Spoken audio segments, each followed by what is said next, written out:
지금 뭐 사실은 이화영 씨가 사실은 그 법정까지 유지시켜줄 그런 진술이 저희가 필요한 거고, 실제로 그 이재명 씨가 완전히 주범이 되고 이 사람이 종범이 되는 식의 자백이 있어야 저희가 그거를 할 수가 있고, 그 다음에 저 뭐 공익제보자니 이런 것들도 저희가 다 해볼 수가 있고, 그 다음에 그 보석으로 나가는 거라든지, 그 다음에 저기 추가 영장을 안 한다든지 이런 게 다 가능해지는 건데, 저는 지금 상태에서는 이도저도 아닌 게 되는 상태라서 이게 뭐 어떻게 되는 건가? 이거를 정말 다 알고도 이렇게 하시는 건가? 저는 계속 그것 때문에 답답해가지고 전화를 드렸습니다. 일단은 알겠습니다. 지금 추가 수사들은 제가 다 못하게 하고 있습니다. 일단 추가 수사들은 이화영 씨 말하고 나서 원래 그 다음날 영장 청구했는데 그것도 제가 못하게 했고요. 지금 아마 재증언하라는 것도 막 지시가 내려오는데 그것도 제가 못하게 하고 있고, 몇 번 부르겠지만 에 대한 본격적인 수사나 뭐 이화영 씨 그때 날인 거부한 거에 날인하라든지 그런 내용 없고요. 그다음에 김성태가 진술하는 그 저기 임대금으로 준 뭐 한 달에 뭐 2, 3천만 원씩 줬다는 부분도 지금 저희가 김성태를 따로 불러서 뭐 압박하거나 그거에 대한 추가 수사를 하거나 안 하고 있습니다. 그러니까 어쨌든 간에 이화영 씨 그 협조해 주신 점에 대해서는 충분하게 저희도 노력을 하고 있는 부분입니다.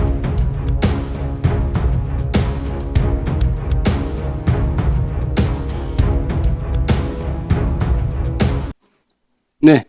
아까 존경하는 서영교 의원께서 그 구치소 접견 내용 페트병에 담아서 술을 가져와라. 검사하고도 얘기가 된 것이다. 라고 하는 보도 내용에 대해서 녹취록 얘기를 했어요. 그에 대해서 담당 검사로서 술을 마셔도 좋다라든가 김성태가 그렇게 말을 하게 된 배경에 대해서 허락한 사실이 있습니까? 일단 그 언론 보도 내용 제가 처음 듣고요. 제가 그럼 그 질문 여러분으로 확인해 보니 뭐 가짜 뉴스라고 생각됩니다. 그런 허락한 사실 없다는 거죠? 예, 전혀 없습니다. 그 본인 검사실에서 술을 먹은 사실은 있습니까?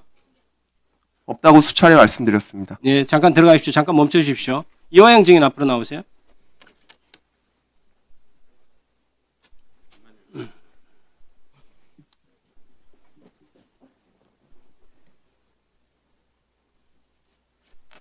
네. 저희가 여러 가지 그 구치소에서 자료 제공 요청도 받고 여러 가지 정보를 종합해 보니까 이화영 증인이 이른바 연호의 뭐 술파티라고 하는 그 사건, 수차례 연호의 술파티 때문에 진술이 어떻게 된 것은 아니고 그 본질은 진술 세미나라고 계속해서 말씀을 드렸습니다. 그때 특가법 뇌물 이걸로 수사 중이었나요? 재판 중이었습니다. 근데 왜냐면 그때는 2023 형제 1호 740 홍호 특가법 뇌물 사건으로 계속해서 피신조서 같은 게 작성이 되거든요. 그러니까 재판을 받고 있는 도중에 증인으로 채택된 사람들에 대해서도 지속적으로 소환을 해가지고 계속 보안 수사 명목으로 또 아니 지금 이미 법정에서 재판받고 있는 피고인을 불러가지고 피의자 신문 조서를 계속 받았다는 건가요? 그렇습니다. 근데 그걸 또 별건으로 뭐 위증교사인가 그렇게 해가지고 하나 더 만들어서 참고인 형식도 빌리고 그랬습니다. 그러나 그건 큰 의미가 없고 그거는 저희가 확인을 나중에 해보겠습니다만 그렇다면 그것도 나중에 문제가 될 수 있는 따져봐야 될 사안이라고 생각됩니다. 자, 그때 당시에 술을 먹었던 사실이 있습니까? 네 있습니다. 박상용 검사실에서 먹었습니까? 예, 박상용 검사실 1313호 영상 녹화실에서 술을 마셨습니다. 술은 어떻게 보급이 됐나요? 제 기억으로는 쌍방울 직원이었던 박상웅이라는 사람이 술을 그 페트병 같은 거 해서 종이컵에 각 이렇게 우리 저하고 박상용 검사 그다음에 수사관 2인 자, 예. 페트병으로 들어왔고 그러면 그때 박상영 검사도 술을 먹었습니까? 그건 제가 확인할 수 없습니다. 확인할 수 잘 없고. 모르겠습니다. 그러면 페트병으로 가져왔다는 것은 아까 얘기했던 보도된 내용하고 일치하는 것이네요. 그날 5월 17일 날 오전에 김성태가 접견하면서 저는 페트병인지 예. 어떤 병인지에 대해서 정확한 기억은 소주병 채로 들어온 사실은 있습니까? 없습니다. 그건 아니고 그럼 페트병일 가능성이 높겠네요. 쌍방울 관계자가 음식을 가져온 사실이 있습니까? 그 횟수는 뭐 수백 회라고 생각합니다. 100회 이상이라고 생각합니다. 위원장님 제가 오후에 네, 그렇게 하십시오. 이번에 박상원 검사는 외부 음식이 맞냐는 저의 질문에 처음에는 외부 음식이 들어온 사실이 없다고 하다가 검찰에서 돈을 내서 외부에서 음식이 들어온 사실이 있다라고 인정을 했었습니다. 기억하실지 모르겠는데. 그러면 검찰이 돈을 낸 것이 아니고 김성태 쌍방울 측에서 돈을 내서 낸 음식이 이화영 증인이 당시 먹었던 음식 중에 있었던 사실이 있습니까? 여러 차례 있었습니다. 그건 어떻게 알 수 있죠? 그 돈을 누가 냈는지에 대해서는? 그 박상웅이라는 사람이 그 김성태가 검찰에 가면 항상 먼저 나와가지고 쌍방울 측 임직원들 2, 3인 많게는 7명까지도 항상 와갖고 수발을 들었습니다. 그러면서 그 중에 한 명인 박상웅이 저한테 늘 자랑했고 뭐라고 자랑하던가요? 오늘은 뭐 김밥을 사왔습니다. 오늘 떡 사왔습니다. 많이 드십시오. 이렇게 얘기를 했고 커피 같은 것도 있었고 심지어 제가 그 법무부 실태조사를 받으면서 확인한 내용에 의하면 김성태의 생일날에는 그 여자들하고 같이 박상웅 씨인지 누군지 정확하게 모르겠습니다. 여자분들이 생일 축하 케이크까지 들고 와서 그 음식을 갖고 와서 외부 음식을 먹은 것은 명확하고 그것이 실제 검찰청에서 내서 실제로 들어온 음식도 있었습니까? 검찰청에서 준 거요? 검찰청에서 돈을 내서 들어온 음식도 있었습니까? 그건 제가 잘 모르겠습니다. 잘 모르겠고 다만 김성태가 돈을 내서 들어온 음식이 있었다는 건 확실하고 그렇습니다. 박상웅을 통해서 확인했다는 거죠. 그렇습니다. 그러면 그때 당시에 지금 쌍방울 직원들이 계속 나와 있었다는 건데 네.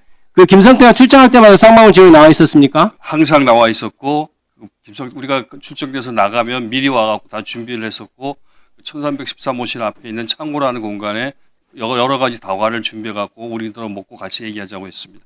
그러면 그것이 뭐 출입을 어떻게 통제돼서 들어오는지 그건 본인이 알 수 없죠. 검찰에서 어떻게 처리했는지는. 잘 모르겠습니다. 만약에 오후에 계속. 네, 수고하셨습니다.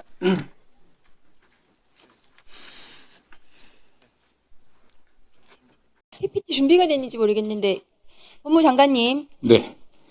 지금 대부송금 말씀을 하셔서 우리 존경하는 박균택 의원님께서 박상경 검사 감찰 징계 지금 수사도 진행되고 있는데 이거 그 징계 시효 언제인지 아세요? 죄송합니다. 제가 정확히 징계 이게 시효가 2023년 5월 17일 있었던 일이거든요. 그럼 징계 시효 3년이면은 곧 얼마 안 남았어요. 감찰 착수를 했는지 제가 법무부에 물었더니 그 답을 안 해요. 감찰 착수는 됐습니까? 네, 감찰은 착수돼 있습니다. 착수가 대검 감찰부장이 착수 승인을 했습니까? 이제 지금 뭐 고검에서 감찰하고 있고요. 아니, 고검에서 감찰을 하는데 착수라는 건 뭐냐 하면은 진상조사를 하고 나서 비위가 어느 정도 인정이 돼서 이제 하겠다. 그래서 감찰 착수를 그때부터 해서 사건 번호가 그때 들어가는 거거든요. 그러니까 착수를 대검 감찰부장이 승인을 했냐고요. 승인한 것으로 알고 있습니다. 다시 챙겨보십시오. 네. 그 감찰이 제대로 진행이 안 되고 있다는 얘기가 있어서 징계시 얼마 안 남았는데 박상경 검사 빨리 수사하고 감찰하고 징계를 해야 당시에 야당 대표에 대한 조작 수사 전부 다 조작 수사거든요. 위법 수사이고요.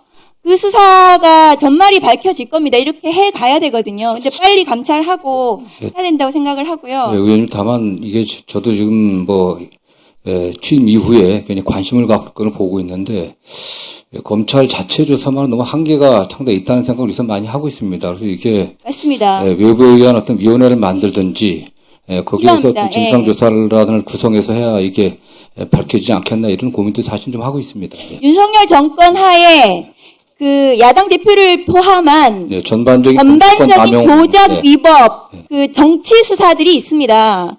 그렇게 해서 윤석열 정권에 복무했던 검사들에 대해서 감찰하고 징계하고 그 위법 수사한 검사들을 전부 다 구속하든지 해가지고 과거를 청산해야지 이 검찰이 제대로 된 기능을 할 수 있어요. 그게 검찰 개혁입니다. 그래서 지금 감찰만은 너무 한계가 지금 뚜렷하고 의원님도 지적하시는 것처럼 이게 상당히 속된 말로 좀 지지부진한 상황인 것 같다는 좀 판단을 하고 있기 때문에 국민들은 좀 답답해요. 그럼 다른 매우 조치가 있어야 되지 답답합니다. 않나라는 좀 고민을 좀 하고 있습니다. 네, 저도 동감합니다. 네. 그리고 오늘 상법 통과되는 날이어서 아무도 말씀을 안 하셔서 국민이 주식 소유하는 비율이 몇 %인지 아십니까, 장관님?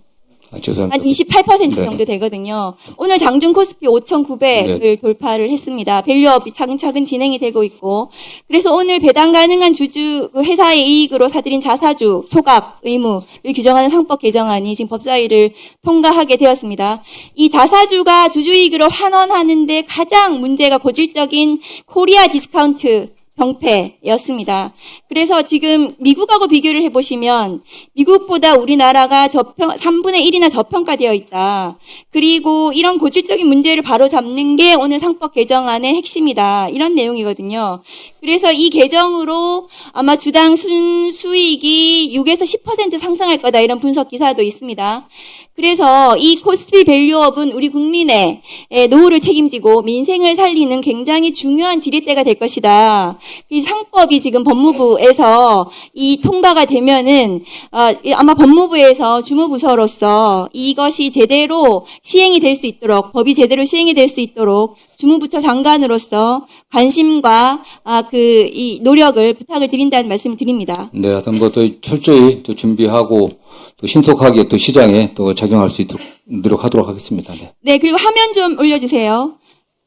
지금 이제 사면법 관련해가지고 개정안이 오늘 올라왔는데요. 이게 전두환과 비교해가지고 다시는 전두환을 다시 만들면 안 되겠다. 이런 국민적 지지가 굉장히 높거든요. 사면을 지금 금지해야 된다. 윤석열 지금 최근에 무기징역이 선고가 됐는데, 무기징역 선고에 대해서도 국민들이 굉장히 받아들이지 못하고 분노하고 계시는 상황이에요. 다음 거 보여주세요.